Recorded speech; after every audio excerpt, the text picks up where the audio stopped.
Salam sejahtera Bapak Ibu serta saudara-saudari semua. Untuk mengawali renungan tentang firman Tuhan ini, mari kita bersatu di dalam doa.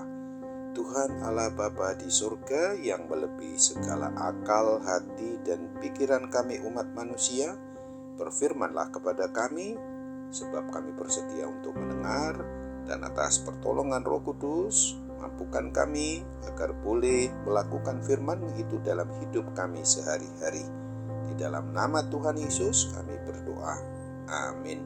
Sebagai nas renungan firman Tuhan hari ini diambil dari Injil Matius pasal 18 ayat 35 yang berbunyi, "Maka Bapa-Ku yang di sorga akan berbuat demikian juga terhadap kamu, apabila kamu masing-masing tidak mengampuni saudaramu dengan segenap hatimu." Sebagai tema yang diangkat dari nas renungan kita ini adalah mengampuni itu harus dengan segenap hati, jiwa, dan akal budi. Apabila kita pertanyakan kepada diri kita mengapa ada seseorang yang tidak mau mengampuni, umat manusia pada umumnya memiliki 1001 alasan untuk membenarkan diri sehingga pernyataannya dapat dimengerti dan tidak memberikan pengampunan kepada orang yang bersalah kepada dirinya. Padahal pada kenyataannya orang yang tidak mau melepaskan atau tidak mau memberikan pengampunan itu justru merugikan bagi dirinya sendiri. Apa yang tertanam di dalam hatinya dapat menimbulkan kepahitan atau akar pahit dan berdampak buruk buat kesehatan fisik serta mental kerohaniannya. Sisi kerohaniannya juga dapat terhambat karena dosa, kesalahan yang menghalangi relasi dirinya itu dengan Tuhan Allah, Sang Pemilik atas hidup dan mati kita umatnya. Nas renungan firman Tuhan yang disampaikan oleh Tuhan Yesus pada akhir perumpamaan ini bisa menjadi hal yang menakutkan bila dibaca sekilas oleh orang yang tak mau mengampuni orang lain, yakni Allah Bapa pun tidak akan mengampuninya.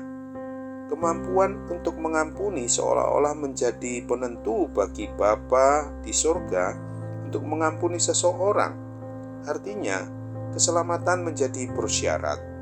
Ini bertentangan dengan apa yang diajarkan oleh Alkitab, bahwa keselamatan itu tidak ada syaratnya.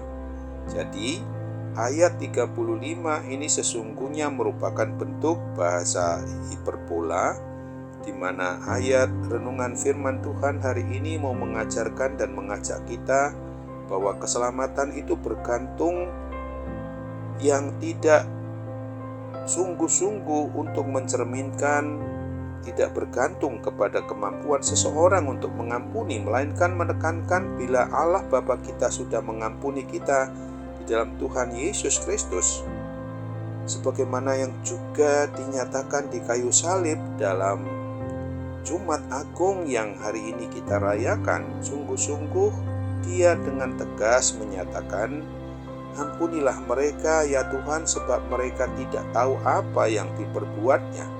Itu menunjukkan bahwa Tuhan Yesus sudah mengampuni setiap orang yang mau mengakui kesalahannya dan yang juga mau mengampuni orang yang bersalah di antara kami sesama umat-Mu di muka bumi ini. Maka orang itu seharusnya bisa dan dapat juga memang mengampuni orang lain yang bersalah kepadanya. Mari sadarilah bahwa sesungguhnya bagi setiap pribadi orang yang tidak bisa mengampuni orang lain itu adalah orang yang tidak mengerti tentang sudah adanya pengampunan yang dikaruniakan oleh Tuhan Yesus Kristus buat orang yang beriman percaya kepadanya.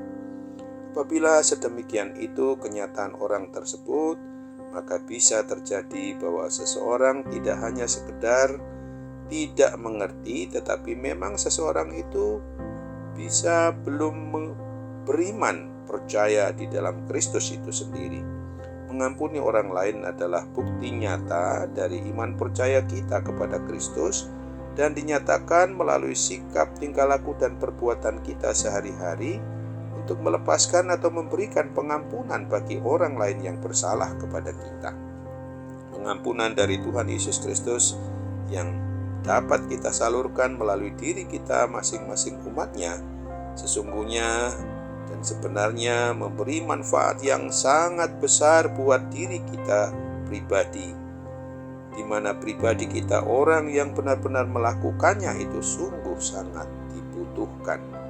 Ia akan mendapatkan kelegaan, kita akan mendapatkan dan dimampukan untuk melihat tentang kemahabaikan Tuhan Allah Bapa kita di dalam Yesus Kristus dan dalam persekutuan Roh Kudus.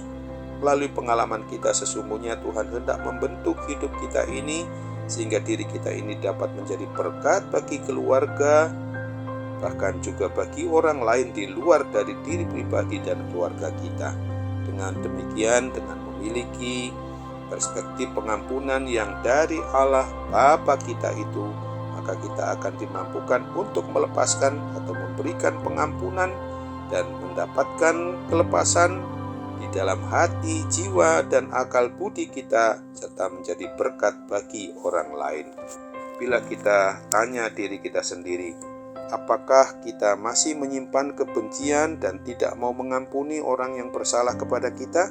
Sesungguhnya tidak ada alasan bagi kita secara pribadi maupun juga keluarga kita untuk tidak melepaskan atau memberikan pengampunan kepada orang yang bersalah kepada kita, karena Tuhan Yesus Kristus sudah teramat besar kasih-Nya itu untuk memberikan pengampunan orang yang bersalah kepada kita. Amin. Mari kita bersatu dalam doa.